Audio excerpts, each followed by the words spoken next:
En una cena donde el brillo de las copas valía más que la honestidad, mi familia brindó por el éxito ficticio de mi hermano, burlándose de mi pequeño empleo.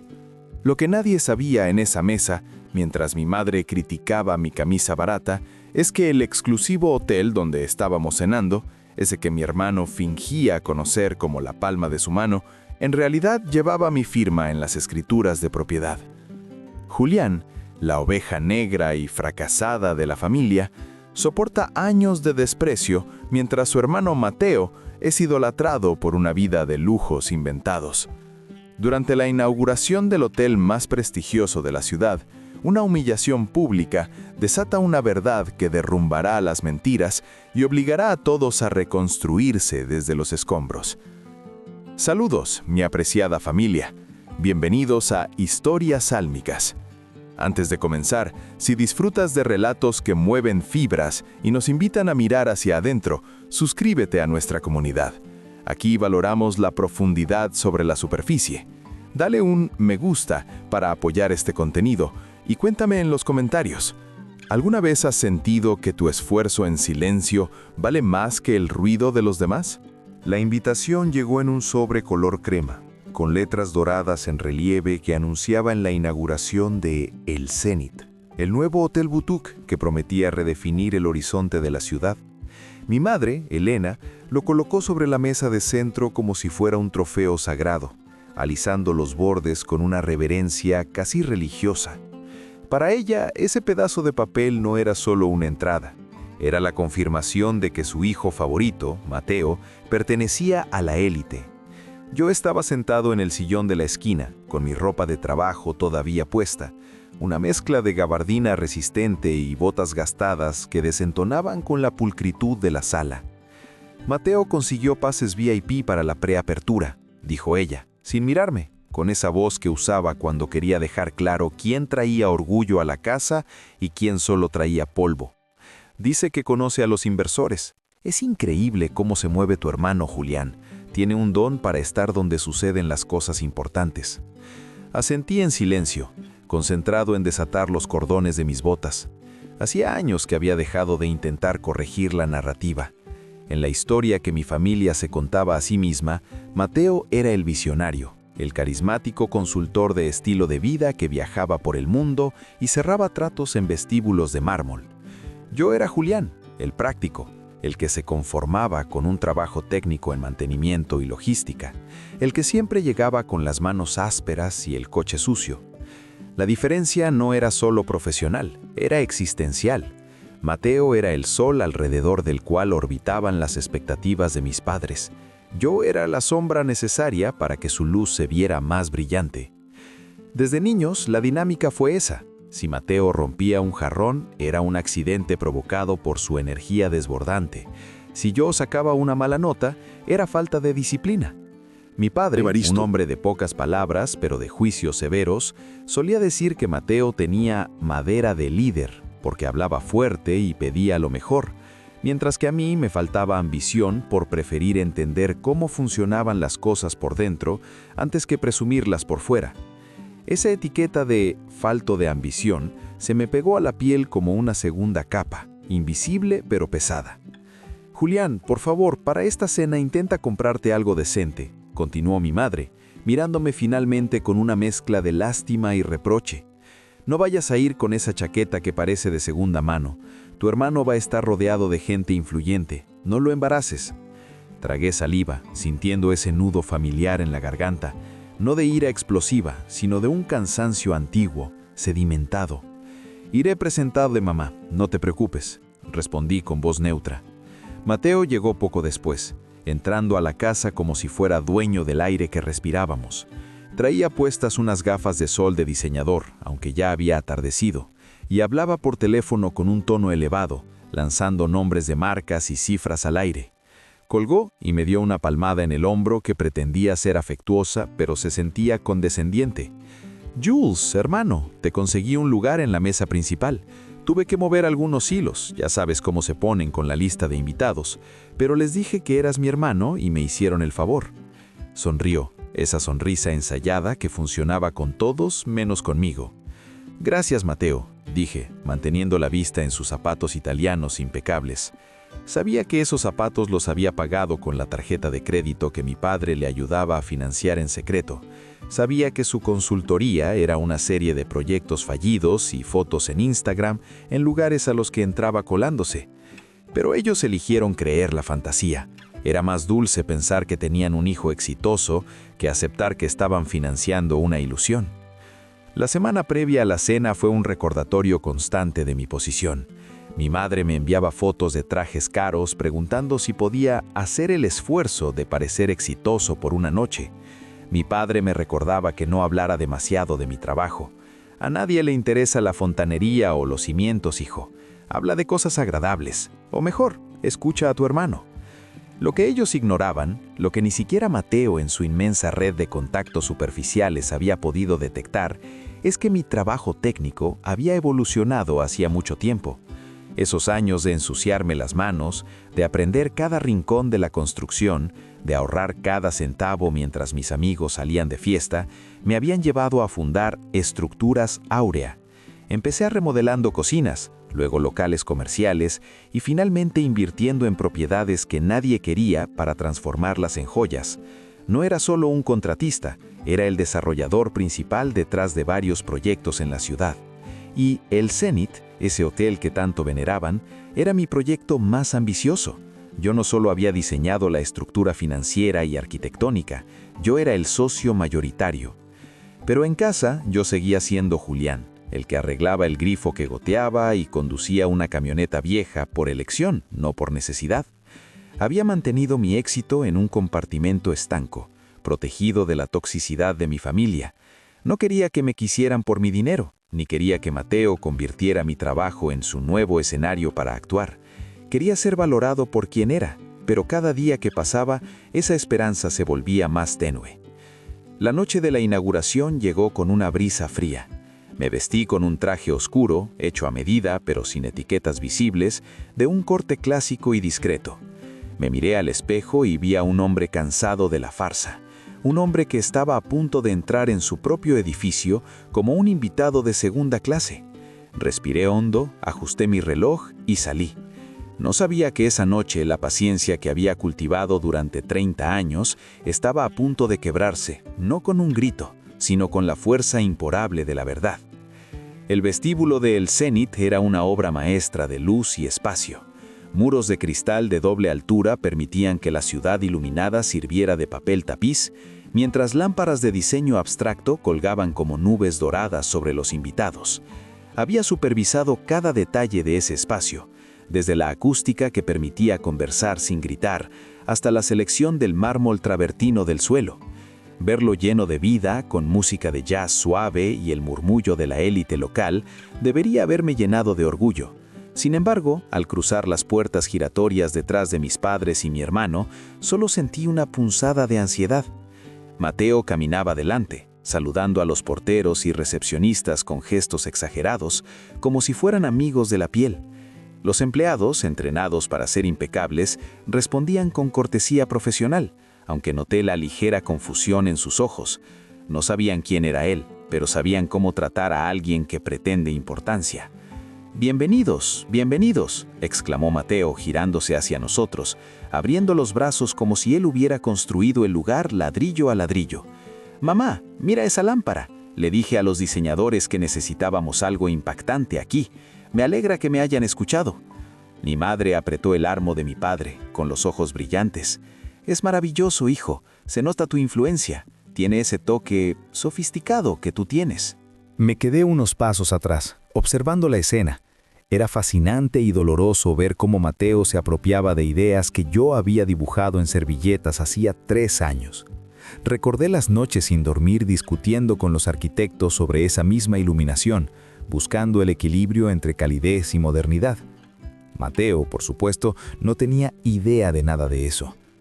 Nos dirigimos al ascensor privado que llevaba al restaurante en la azotea.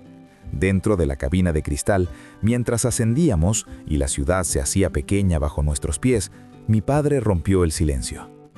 «Julián, espero que no te sientas fuera de lugar aquí», dijo mirándome a través del reflejo del espejo. «Solo trata de no pedir cosas raras en el menú. Deja que Mateo ordene por ti. Él sabe de vinos y de estos platos modernos. Sí, papá, respondí, mirando cómo los números de los pisos subían. Dejaré que Mateo se encargue. Al llegar a la terraza, el viento nocturno nos recibió junto con una vista espectacular de 360 grados. El maitre, un hombre llamado Roberto, a quien yo había contratado personalmente por su discreción y experiencia, estaba en el podio de recepción.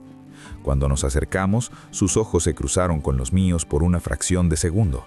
Hice un imperceptible movimiento negativo con la cabeza, una señal que habíamos acordado en caso de que yo viniera de incógnito.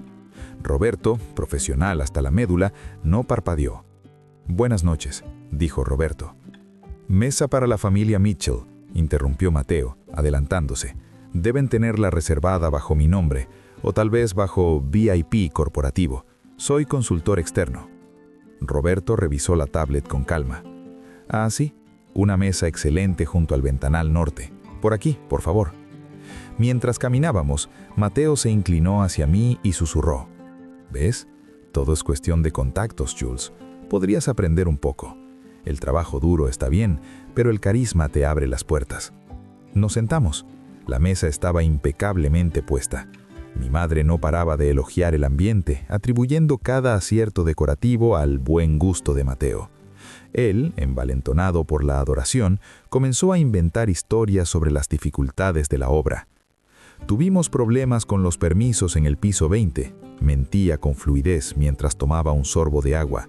«Tuve que llamar a un par de concejales para destrabar el asunto.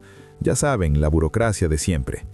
Yo sabía que el problema del piso 20 había sido una tubería estructural mal colocada que me costó 2 semanas de sueño y una renegociación con los proveedores, no una llamada mágica a políticos. Apreté la servilleta en mi regazo, sintiendo cómo la injusticia se acumulaba en mi pecho como presión hidráulica. La cena transcurrió entre platos exquisitos que apenas pude saborear. Cada bocado venía acompañado de un comentario despectivo disfrazado de consejo. «Julián, mira cómo se coge la copa. No la agarres del cáliz, se calienta el vino. Dios mío, parece que nunca te hubiéramos enseñado modales». «Déjalo, mamá», reía Mateo. «En su mundo el vino viene en caja. No tiene la culpa de no estar acostumbrado a esta calidad». Los tres rieron, una risa suave, educada, pero que cortaba más profundo que cualquier insulto directo. Miré a mi alrededor. Veía a mi personal trabajando en perfecta sincronía. Veía a los clientes disfrutando del espacio que yo había creado con tanto sacrificio. Y luego veía a mi familia, las personas que debían conocerme mejor que nadie, tratándome como a un extraño inculto en mi propia casa. En ese momento, algo cambió dentro de mí. No fue un estallido de furia, sino una claridad fría y absoluta. Me di cuenta de que mi silencio no los estaba protegiendo a ellos, estaba protegiendo su ignorancia y validando su crueldad. Había construido un imperio sobre cimientos sólidos, pero había permitido que mi vida personal se construyera sobre la arena movediza de sus mentiras.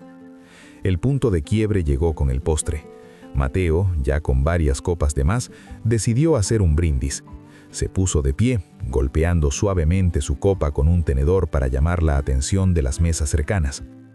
«Quiero brindar por la familia», comenzó, con voz teatral, «y por el éxito, porque en este mundo hay quienes nacen para liderar y quienes nacen para seguir. Y agradezco a mis padres por apoyarme para ser quien soy, el hombre que hace que las cosas sucedan en esta ciudad». Luego bajó la mirada hacia mí, con una sonrisa que destilaba lástima. «Y por Julián, que a su manera nos recuerda lo afortunados que somos el resto de nosotros». Hacemos una pausa breve en este momento de tensión. Si eres de los que cree que el trabajo silencioso y la humildad es la verdadera fuerza, deja en los comentarios un emoji de corazón o escribe semilla. Pero si piensas que la imagen y cómo te vendes al mundo es lo único que importa, comenta con una estrella o escribe brillo. Suscríbete ahora para ver cómo termina esta noche que cambiará sus vidas para siempre. El brindis de Mateo quedó flotando en el aire, denso y tóxico. Mi madre aplaudió con delicadeza, secándose una lágrima de emoción por las palabras de su hijo dorado. Mi padre levantó su copa, asintiendo con orgullo. Yo me quedé inmóvil, con la mano lejos de mi copa, mirando fijamente el centro de mesa. La humillación ya no dolía, ahora solo ardía con la necesidad de rectificación. Entonces se acercó el sommelier, un joven llamado Andrés, con una botella especial en la mano. Era una reserva privada que yo guardaba en la bodega para ocasiones muy específicas, no estaba en la carta. Mateo, al ver la etiqueta, abrió los ojos desmesuradamente. «Vaya», exclamó Mateo, sentándose de nuevo. «Mamá, papá, miren esto. Deben haber sabido que estoy aquí. Esta botella cuesta más que el coche de Julián. Es un detalle de la casa para mí». Andrés llegó a la mesa. Su postura era rígida, respetuosa. Sostenía la botella con ambas manos. Mateo extendió su copa, resto para recibir el néctar de su supuesta influencia. «Sírvela aquí, muchacho», ordenó Mateo, chasqueando los dedos ligeramente. «Y trae otra para mis padres. Julián está bien con el agua». Andrés se detuvo, no sirvió. En lugar de eso, giró levemente el cuerpo, dándole la espalda a Mateo, y se dirigió directamente a mí. El silencio en la mesa fue instantáneo. Mi madre frunció el ceño, confundida. «Señor», dijo Andrés, mirándome a los ojos, ignorando por completo la copa extendida de Mateo. ¿Desea que proceda con la apertura de la reserva del fundador ahora o prefiere esperar al café? El chef me pidió que le preguntara si la reducción de la salsa en el plato principal fue de su agrado. Estaba preocupado porque notó que casi no comió. El tiempo pareció detenerse. Los sonidos del restaurante se volvieron un zumbido lejano. Mi madre soltó una risita nerviosa. «Disculpa, joven», intervino ella, con ese tono afilado que usaba con el servicio. «Creo que te has confundido de persona. El VIP es mi hijo Mateo, el de la camisa de seda. Él es quien conoce a los dueños». Andrés, sin perder la compostura, me miró esperando instrucciones. No respondió a mi madre. Ese nivel de lealtad y profesionalismo me hizo sentir un breve destello de gratitud. «Gracias, Andrés», dije. Mi voz sonó tranquila pero firme, con una autoridad que mi familia nunca había escuchado antes. «Ábrela ahora y, por favor, dile al chef que la salsa estaba perfecta. El problema no era la comida, sino la compañía». Mateo soltó una carcajada incrédula. «Julián, ¿qué haces? Deja de actuar. Vas a meterte en problemas. Chico, dame esa botella antes de que mi hermano te haga perder el tiempo». Me levanté despacio. Al hacerlo, me desabroché el botón del saco, una postura más relajada, menos defensiva. «No, Mateo», dije, «el que ha estado actuando toda la noche, toda la vida, eres tú». «Julián, siéntate ahora mismo», siseó mi padre, rojo de vergüenza. «Estás haciendo una escena». «Tienes razón, papá. Estoy haciendo una escena», respondí, sacando mi teléfono del bolsillo. «Pero creo que es hora de que entiendan el guión de la obra». Desbloqueé el teléfono y abrí la aplicación de gestión interna del hotel. Con un movimiento fluido, lo deslicé sobre el mantel blanco hasta que quedó frente a Mateo. En la pantalla se veían las cámaras de seguridad en tiempo real, los reportes de ventas de la noche y en la parte superior mi nombre completo: Julián V., propietario y director general. «¿Qué es esto?», preguntó Mateo, mirando la pantalla con desdén al principio y luego con una confusión que se transformaba rápidamente en terror. «Es la plataforma de control de El Zenit y de los otros 3 restaurantes del grupo. Ese inversor que dices conocer, ese contacto que te consiguió la mesa, soy yo, Mateo. Roberto no te dio la mesa porque seas influyente, te la dio porque vio mi nombre en la reserva y sabe que soy su jefe». Mi madre tomó el teléfono. Sus manos temblaban. Leyó la pantalla. Miró a Mateo, luego a mí, luego al lujoso techo del restaurante como si buscara una explicación divina. «No, no puede ser», balbuceó ella. «Tú trabajas en mantenimiento, tú arreglas cosas». «Yo construyo cosas, mamá. Hay una gran diferencia», corregí. Mientras ustedes aplaudían a Mateo por gastar dinero que no tenía y fingir una vida que no es suya, yo estaba invirtiendo, diseñando y trabajando 18 horas al día. Este hotel, este suelo que pisas, es el resultado de ese trabajo sucio del que te avergüenzas. El impacto de la verdad fue físico. Mateo se hundió en su silla, pareciendo encogerse dentro de su traje caro. La arrogancia se evaporó de su rostro, dejando ver a un niño asustado que acababa de ser descubierto. Pero tú nunca dijiste nada, susurró Mateo, con la voz quebrada. ¿Por qué me dejaste hablar? ¿Por qué me dejaste mentir sobre los permisos, sobre la decoración? Porque quería ver hasta dónde llegabas, admití, sintiendo una tristeza profunda en lugar de victoria. Y porque en el fondo esperaba que pararas, esperaba que por una vez fueras honesto, pero preferiste burlarte de mí en mi propia mesa, bebiendo mi vino, tratando de humillarme frente a mis empleados. Hice señal a Roberto, quien se acercó discretamente. «Trae la cuenta, por favor», pedí. «Señor, es cortesía de la casa, por supuesto». «No», interrumpí. «Hoy no. Quiero la cuenta completa, precio de lista, sin descuentos de familia, sin cortesías VIP».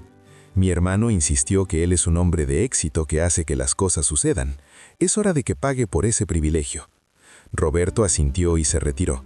Mi padre miraba la mesa, incapaz de levantar la vista.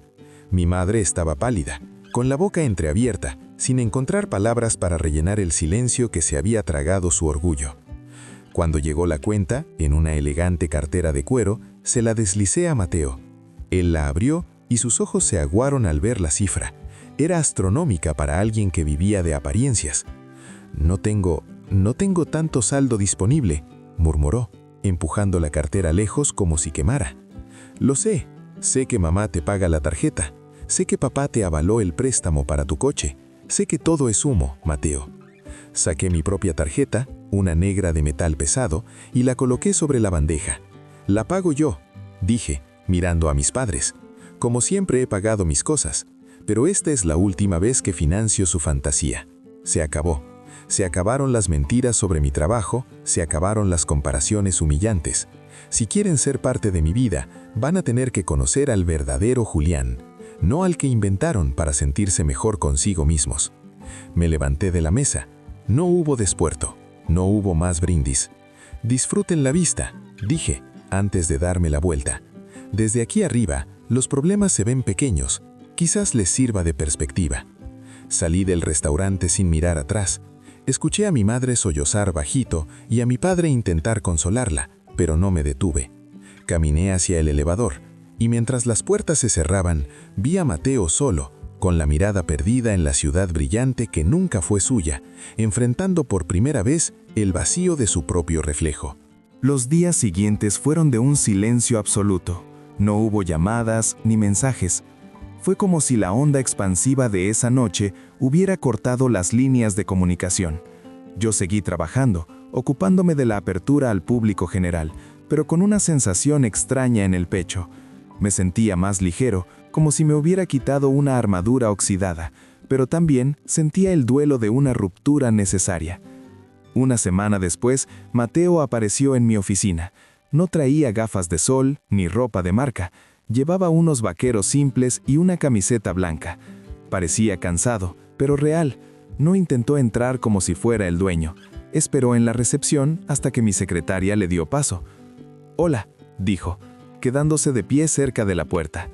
«Hola», respondí, señalando la silla frente a mi escritorio. Se sentó y miró alrededor.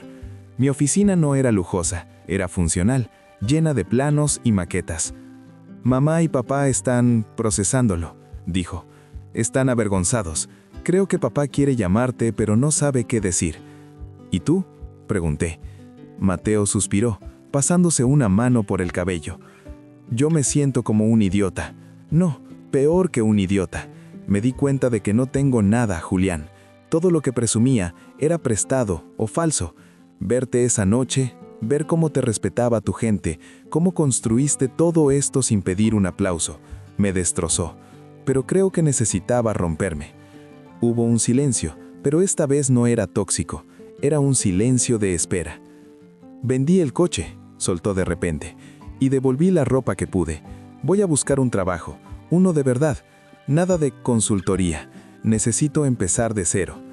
Lo miré a los ojos y por primera vez en años no vi al personaje, vi a mi hermano. «Si hablas en serio», dije, inclinándome hacia adelante, «necesito un supervisor de almacén para el nuevo proyecto en la zona sur. Es trabajo duro, hay polvo, hay que madrugar y nadie te va a aplaudir por mover cajas. El sueldo es básico, pero es tuyo». Mateo me miró sorprendido. ¿Me darías trabajo después de todo lo que me dije? No te estoy dando nada, corregí. Te estoy ofreciendo una oportunidad. Si la tomas, es mérito tuyo. Si fallas, es problema tuyo. Aquí no eres mi hermano, eres un empleado más. ¿Te interesa? Mateo sonrió, una sonrisa pequeña, nerviosa, pero genuina. Sí, me interesa. Con el tiempo, la familia comenzó a sanar. No fue mágico ni inmediato. Hubo cenas incómodas y disculpas tartamudeadas. Mi madre tuvo que aprender a morderse la lengua y a mirar más allá de la ropa. Mi padre empezó a preguntarme sobre negocios con un respeto nuevo. Y Mateo sudó, trabajó, se quejó, quiso renunciar 2 veces, pero se quedó. Y poco a poco dejó de buscar el brillo en los ojos de los demás y empezó a encontrar satisfacción en el cansancio de un día honesto. Esa noche, en el Zenit, no solo inauguré un hotel, inauguré la verdad en mi familia. Y aunque la verdad a veces corta como un cuchillo, es la única herramienta capaz de tallar algo que dure para siempre. A menudo, confundimos el éxito con la visibilidad y el valor con el aplauso. La historia de Julián y Mateo nos recuerda que las raíces más fuertes crecen en la oscuridad, bajo tierra, donde nadie las ve, pero donde sostienen todo el árbol. No permitas que la necesidad de aprobación ajena te convierta en un actor de tu propia vida. La autenticidad no necesita filtros ni escenarios prestados, solo necesita la valentía de ser, incluso cuando nadie está mirando. Si esta historia resonó en tu alma, por favor dale un me gusta, suscríbete para no perderte más relatos profundos y comparte este video con alguien que necesite recordar su propio valor. Nos vemos en la próxima historia.